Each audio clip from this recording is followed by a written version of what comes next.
Currently, in the CTrader and MetaTrader platforms, most of the brokers from around the world will be quoting 5 digits. This means that when you are looking at a currency pair, it goes to 5 decimal places. And as you can see in the example on the screen, it reads 2.08347. It wasn't always like this. When I first started trading back in 2007, we actually saw 4-digit quotes. So when you use the MetaTrader platform or any other trading software packages, you would only see 4 digits. Now of course, 2.08347 is not easy to say out loud, or when you are thinking about it from a profit and loss standpoint. So when the system was still a 4-digit quote, traders coined the term of a pip. 1 pip is equal to the 4th decimal place, or 0.0001 movement in a currency pair. Nowadays, because we have a 5-digit quote, traders have coined a new term, which labels the 5th decimal place a point. So now we have a 4th decimal place which is called a pip, and a 5th decimal place which is called a point. Let's now take a look at how we calculate spread in the market. Spread is calculated by taking the bid price and then subtracting the ask price.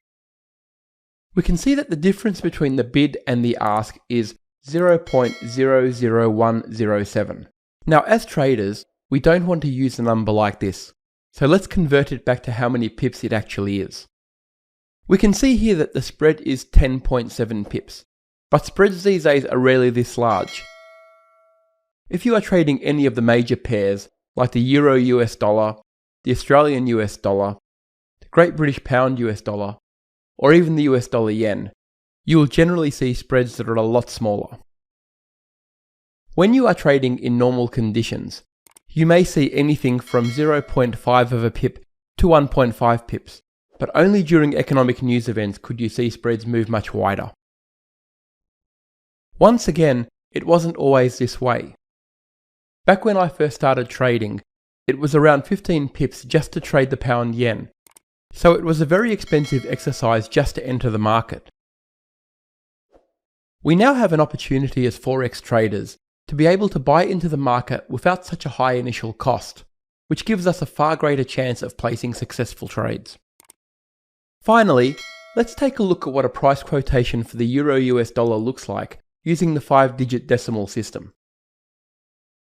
We can see that the single pip digit is the last 6 in the sequence, and the last point is the last digit, the number 7. So if the pair moves 5.3 pips or 53 points, the new price would be 1.17720.